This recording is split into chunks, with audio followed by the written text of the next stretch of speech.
So hello guys, কেমন আছেন সবাই? আশা করি সবাই খুব ভালো আছেন। আজকের এই ভিডিওতে আমরা খুবই স্পেশাল একটা ক্ল্যাশ ফাইট দেখতে চলেছি।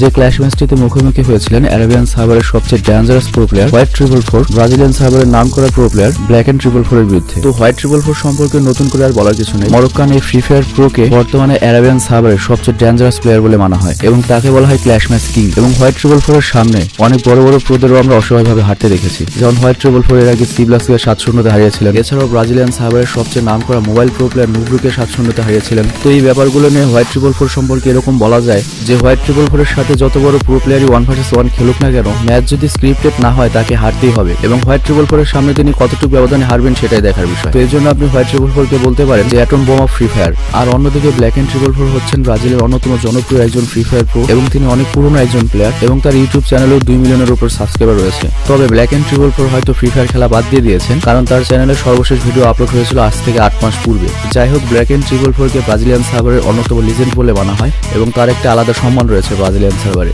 তো আমি জানি না ব্ল্যাক এন্ড 444 কি কারণে হোয়াইট 444 এর সাথে 1vs1 খেলার রিস্কটা নিলেন, কারণ এর আগে যেমন জানেন যে ব্রাজিলিয়ান আরেক প্রো প্লেয়ার নুব্রু কিন্তু 7-0 হেরেছিল। তো হতে পারে এরকম যে ব্ল্যাক এন্ড 444 হয়তো নুব্রুর সেই রিভেঞ্জটা নিতে এসেছিলেন, মানে হোয়াইট 444 এত ভালো খেলে, আমি একটু ট্রাই করে দেখি ও কত ভালো প্লেয়ার। তো যাই হোক, আর কথা না বাড়িয়ে চলুন Arabian atom bomb white 444 versus Brazilian legend black and 444 এর ম্যাচটা দেখে আসি।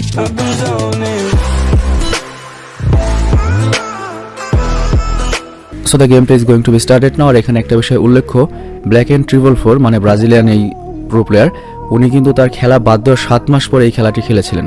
তো দীর্ঘদিন কিন্তু ওনার ফ্রি ফায়ারে গ্যাপ ছিল। তো ওনার কাছ থেকে কিন্তু আপনি মানে সেরকম খেলা আশা করতে পারেন না, মানে উনি যে ফর্মে আছেন সেটা আমরা বলতে পারি না। তো ব্ল্যাক এন্ড 444 এর এই খেলা দিয়ে আপনি তার সক্ষমতার বিচার করতে পারবেন না, কারণ ওপাশে যে হোয়াইট 444 রয়েছে ও কিন্তু রানিং ফর্মে রয়েছে, কিন্তু ব্ল্যাক এন্ড 444 কিন্তু দীর্ঘদিন খেলেন না। এক্সপেক্টরের থেকে দেখছি এক্সপেক্টরের কোনো প্রবলেম হয়েছে, এই দাঁড়াই গেছিল ব্ল্যাক এন্ড 444, হোয়াইট 444 মিলিছে, সুযোগ মিস করে নাই। মানে যেটা বলেছি সেটাই, মানে এই ম্যাচটা হয়েছিল হচ্ছে ব্ল্যাক এন্ড 444 তার ইউটিউব চ্যানেলে ভিডিও আপলোড করা বন্ধ করার 7 মাস পর, মানে 7 মাস গ্যাপ করে তারপর এই ম্যাচটা তিনি খেলেছিলেন। আমার কথা হলো, ব্ল্যাক এন্ড 444 যদি নিজের ইউটিউব চ্যানেলে ভিডিও আপলোড না দেন তাহলে এইসব ম্যাচ খেলার কি দরকার ছিল? আর লিজেন্ডের ম্যাচ সাধারণত স্ক্রিপ্টেড হলেই ভালো হয়। তার কারণ হচ্ছে মানে কোনো লিজেন্ডকে মানে মান সম্মানহানি হতে দেখলে বা ওয়েট নষ্ট হতে দেখলে ব্যাপারটা খুবই কষ্টকর লাগে আমার কাছে অ্যাজ এ রিয়েক্টর হিসেবে। কারণ আমি অ্যাজ এ রিয়েক্টর হিসেবে আমি কাউকে ছোট করতে পারি না বা কাউকে খারাপ বলতে পারি না। তো এই বিষয়টা আমার কাছে খুব কষ্টকর লাগে। আমার কাছে হচ্ছে ভিনসেনজো, P2K, হোয়াইট 444 মানে ব্ল্যাক, নুব্রু যত প্লেয়ার আছে সবাই যার যার ওয়েট নিয়ে থাক, মানে হেভি ওয়েট যারা পার্সন আছে তাদের ম্যাচগুলো স্ক্রিপ্টেড হোক, আমরা এনজয় করি। প্রথম 4-5টা ম্যাচ সিরিয়াস হোক, তারপরে এমন একটা সম্মানজনকভাবে হাস দিয়ে শেষ হোক, কিন্তু এমনভাবে যেন ম্যাচটা শেষ না হয় যাতে মানে রেজাল্টটা কষ্টদায়ক হয়। যাই হোক, ব্ল্যাক এন্ড 444 হয়তো ফর্মে থাকবে না, এটা স্বাভাবিক, 7 মাস গ্যাপ। আর হোয়াইট 444 হচ্ছে ফুল ফর্মে, MP5 দিয়ে হেড মেরে দিছে। ব্ল্যাক এন্ড 444 দিছিল ম্যাচ এই গোল দিয়ে। White 444 is seeming faster than black and 444 because as we know black এন্ডের একটা দীর্ঘ গ্যাপ রয়েছে।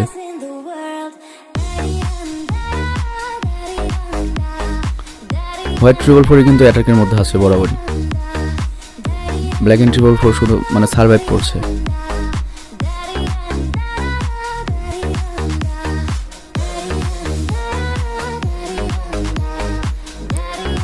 যাক, মেডকিট নেওয়ার চান্সটা মনে হয় পেয়ে যাবে, পেয়েছে চান্স নেওয়া।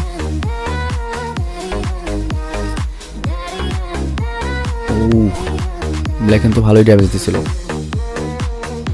তারপরে মরা হাতির দাম লাখ টাকা, বুঝতে হবে ব্ল্যাক এন্ড 444 যতই খেলা বাদ দিয়ে দেখে এখনো কিছু তো ফর্ম থাকা উচিত। হ্যাঁ, যেটা বলছে সেটাই, ডেজার্ট ইগল দিয়ে ফেলে দিয়েছে হোয়াইট 444 কে, শুধু হেডশট হয়নি।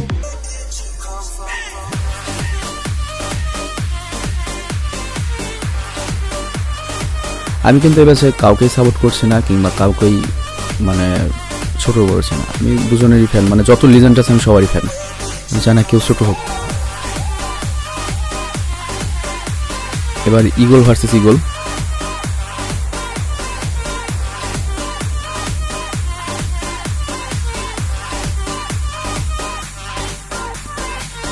আর হোয়াইট 444 এর তো ইগল স্কিল মারাত্মক, কারণ ব্ল্যাক এন্ডের সেরকম খেলা আমি দেখিনি, কিন্তু হোয়াইট 444 এর তো অনেক খেলা দেখেছি। দেখেন হোয়াইট 444 কত ফাস্ট, মানে হোয়াইট 444 এর সামনে মাথা বের করলেই শেষ, খতম। এই ম্যাচটি হচ্ছে 1 মাস আগে খেলার, মানে 1 মাস আগে অনুষ্ঠিত হয়েছিল। এই হোয়াইট ট্রিপল ফোর মিস করলাম, মানে এটা তো ইজিলি হেডশট দিতে পারতো। হোয়াইট ট্রিপল ফোর যেটা প্লেয়ার দেখেন, black and triple four four মানে সে একটা মুভমেন্ট দুজনেই মিস করছে।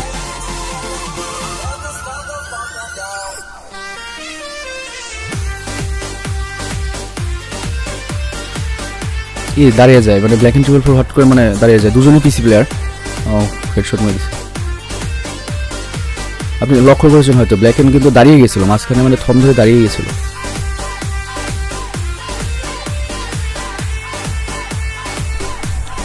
ও হেড খেয়ে গেছে ব্ল্যাক এন্ড। আরেকটা ব্যাপার হচ্ছে আমরা যে পিং দেখতে পাচ্ছি এটা কিন্তু স্পেকটেটরের পিং, এটা কিন্তু ব্ল্যাক এন্ড বা হোয়াইট ট্রিপল ফোরের পিং না, মানে যে ম্যাচটি অবজার্ভ থেকে দেখছিলেন তার পিং এটা। তো ব্ল্যাক এন্ড যেহেতু অ্যারাব সার্ভারে এসে খেলেছিলেন, সম্ভবত ব্ল্যাক এন্ডের পিংও এসেছিল। দেখেন থম ধরে দাঁড়িয়ে রয়েছে ব্ল্যাক এন্ড, হয়তো কোনো সেটিংস ঠিক করতে লাগছিল।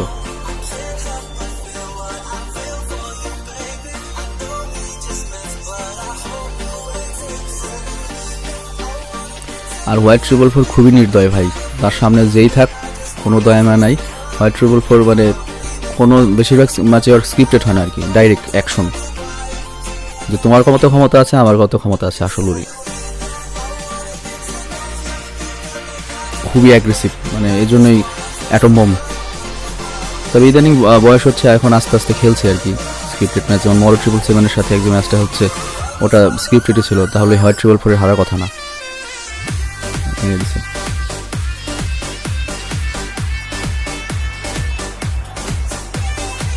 আর ব্ল্যাক এন্ড ট্রিপল ফোর ব্যাপারে আরেকটা বিষয় বলতে হচ্ছে, ব্ল্যাক এন্ডের খুব দ্রুত 1 মিলিয়ন সাবস্ক্রাইবার হয়ে গিয়েছিল, মানে ওনার রেকর্ড আর কি। 1 মিলিয়ন সাবস্ক্রাইবার এত দ্রুত ব্রাজিলিয়ান সার্ভারে কারো হয়নি, খুবই পপুলার ছিলেন সময়। মানে আমাদের দেশে যেমন পকেট প্রো সেরকম টাইপ প্লেয়ার আর কি। পকেট প্রো কিন্তু খেলা বাদ দিয়ে দিয়েছে, তারপরেও তার হিউজ ফ্যান। মানে আমি যখন ফ্রি ফায়ারে মানে আসি তখন তো আমি অনেক কিছুই জানতাম না, অনেক কিছু চিনতাম না, আস্তে আস্তে চিনছি শিখছি। পকেট প্রো সম্পর্কে আমি জানতাম না, তো এখন রিসেন্টলি জানতে পেরেছি তার সম্পর্কে। তো তার যেমন ফ্যান রয়েছে, এখন খেলা বাদ দিলেও বা ইউটিউবিং করে না তারপরেও, তো ব্ল্যাক এন্ডেরও সেরকম ফ্যান রয়েছে। ওপস আরেকটা ম্যাচ হারলো। আর হালের সবাই তো হোয়াইট ট্রিপল ফোরের ফ্যান, মোস্ট অ্যাগ্রেসিভ প্লেয়ার। অলরেডি দেখেন 1/4 হয়ে গিয়েছে। White triple four driver seat and black এন্ডের অনেক কষ্টসাধ্য ব্যাপার হবে কামব্যাক করা। আসলে রানিং লিজেন্ড ভার্সেস অবসরপ্রাপ্ত লিজেন্ডের খেলা হচ্ছে, তো আনএক্সপেক্টেড রেজাল্ট হতেই পারে। তবে তারপরেও দেখি black and triple four comeback করতে পারি কিনা। এই দাঁড়িয়ে রয়েছে ব্ল্যাক এন্ড, একবার হেডশট গেছে, একবার থম ধরে দাঁড়িয়েছিল। আমরা বললাম যে দীর্ঘদিন গ্যাপ আছে, হয়তো ওনার কন্ট্রোল মিস হচ্ছে বা সেরকম ফর্মে নেয় আর কি। তো আমি যদি ব্ল্যাক এন্ড ট্রিপল ফোরের জায়গায় থাকতাম বা ওরকম স্বনামধন্য প্লেয়ার হতাম, আমি কিন্তু এরকম হোয়াইট ট্রিপল ফোরের সাথে 1 ভার্সেস 1 খেলা রিস্ক নিতাম না। আমি বলতাম আমাকে গেম প্ল্যানিং করো তারপর খেলো। কিন্তু হোয়াইট ট্রিপল ফোর যে টাইপের লোক, ও যে ডেকে নিয়ে 7-0-তে হারিয়ে দেবে না তার কোনো গ্যারান্টি নাই। আর আমার সাথে ওরকম হলে মাঝপথে বেরোয় আসতাম, মানে আমার বটকে মারতে হতো। আর তারপর বলতাম ধুর রুমে তোমাদের ঘোড়ার টিমের সার্ভার নেট ভালো না, পিং ভালো পাই না, খেলা যায় নাকি, যাও করবো না। ও পি সিরিয়াসলি ভাই, ব্ল্যাক এন্ড ট্রিপল ফোরের জন্য খুব খারাপ লাগছে। মোস্ট সিনিয়র একটা প্লেয়ার, মানে এভাবে হারতে দেখে কি বলবো। 6/1 ভাই ম্যাচ শেষের দিকে। হোয়াইট ব্ল্যাক এন্ড মাত্র 498 ড্যামেজ দিতে পারছিল, ওই ইগল যে মারছিল তাই।